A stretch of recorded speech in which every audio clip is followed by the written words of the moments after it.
Today with Natasha, and Natasha has been in before, but experiencing some things a little bit different now. She's been more active. You mentioned Muay Thai now, yes? Yes. So what's going on? What brings you in? So yeah, I've been feeling a little bit of different discomforts, I would say, in my body. I would say mostly in my jaw. I can feel it shifting, especially while I talk. Some tension in my back where, you know, I can feel the stiffness when I make certain movements. Face down. And it's been a little bit since you've been adjusted. Tension in the shoulders, right? Yes. And comes so much with your nature of work. So again, what do you do for work in front of a computer, yes? Yes, I've been working from home. I am a UX designer, so I spend a lot of time on the computer and sitting down.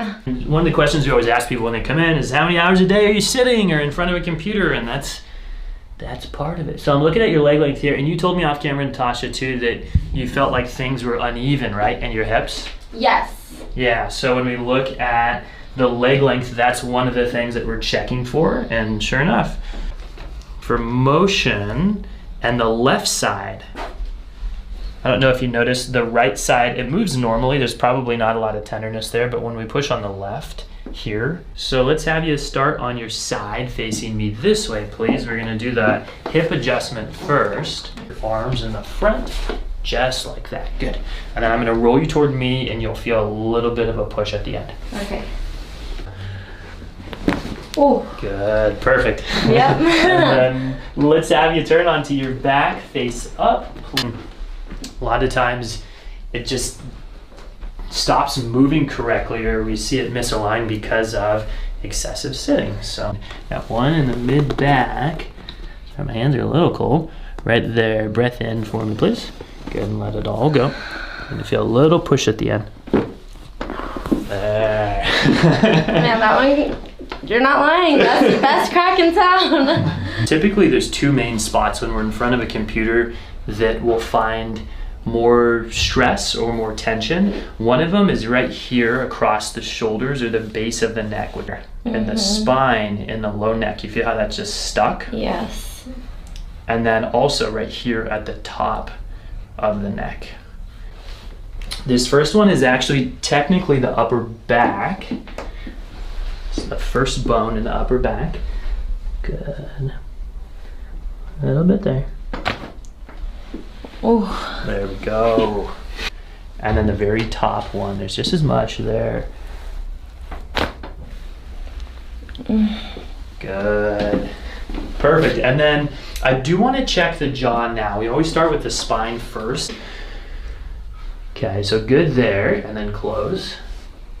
And smooth there. And then one more time, let's see if you feel like it's shifting. Yeah, that's good. There's on that one a little bit of shift down to the left, but it's not dramatic, or it's not a lot. Are you feeling it right now, shifting to the side? Honestly, I catch it when I'm maybe just like talking, and sometimes I can just feel it shift. And then close. Yeah, that's moving normally. So that's the more common is this, where a jaw problem is actually coming from the neck. So this is when you think your jaw, actually think, oh shoot, it's my neck. So remember things like posture in front of the computer and just addressing the neck. Let's take a look at the feet also, please. Alrighty, shoes on. Yes, and socks as well, please. There we go. And then when was the last time you played soccer? Yesterday. Okay. Last night. So, both had their fair share of ankle sprains. Okay. I couldn't tell you off the top of my head which one. Okay, so let's check them out. Let's have you lie all the way back, please, and then we're gonna look at motion first. So same principles here. Natasha, we're looking for range of motion in the ankle. My right, your left.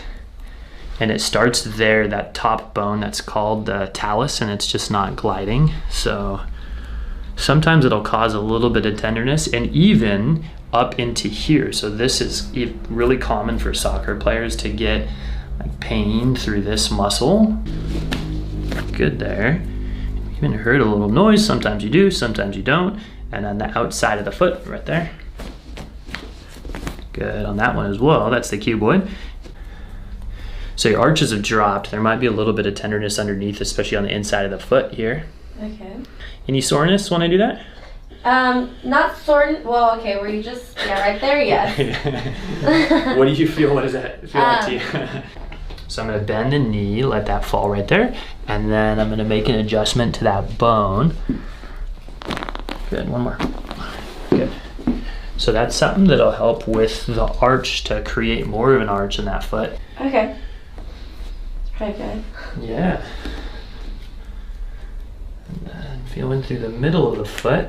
The middle of the foot's not moving, so since I saw you last, have you worn any? So when you wear heels, what it will do is it'll put a lot of pressure on the big toe. Joints are right underneath it, where I'm pushing there, and which we just adjusted. And then the other place is it'll create a lot, almost like a locking. Oh. There we go. That's the counteracting the effects of wearing heels. So I'm not going to tell you not to wear them, but just so you know what it's doing to your foot, and then Yeah. you know we can help you when really stuck, and then the middle of the foot there. Wow. And then big toe. And that moved before we even... I'll say, especially when I wear my heels. Okay. So there we go. And then now the feet are moving how they should, so let's have you take a few steps and even see how that feels, and describe for us the difference of sensation from pre-adjustment and after the adjustment. Pain.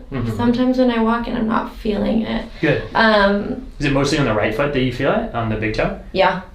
And that's the one that was worse, that was more stuck, so it's coming from the heels mostly. Right hip is what I'm feeling for, more tightness there. And there's so many indicators that we can use for misalignment. One of them can be leg length here. That's not my favorite, but I'm gonna bring the legs up one at a time. And once I did read the comment that I shouldn't be calling this the top leg. They're like, what do you mean it's top leg? It's the top leg, people, come on. So right here, good, let the hips relax. Perfect. Ooh. And then face down, please. How long had you had pain before that was like keeping you from working? Oh, years. That's awesome to hear. So this is still like, only a few visits in, and symptomatically we see this regularly, that symptoms will start to resolve quick, and then through time is where we really create stability though, so that long-term lasting change. Right there between the shoulder blades, breath in for me please, and let it all go. Little drop down here. Good. And there's many ways to adjust a rib. We can use the drop table. We can do it, we call osseously, where you hear more of a pop. Use an instrument. Now on this right side, same thing.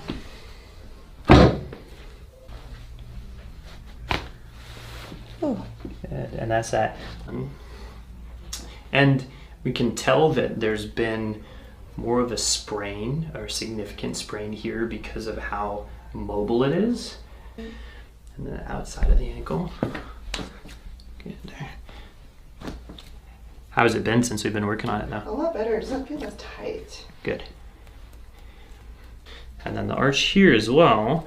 So feeling every joint in the foot, and that's where we want to adjust. Right here. Bend the leg, and then a little bit there. There. And then same thing on this side with that arch. One there.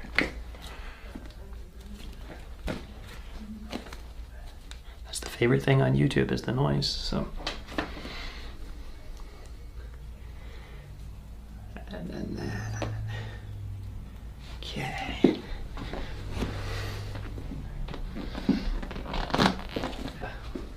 Good. That's good. Good. Love it.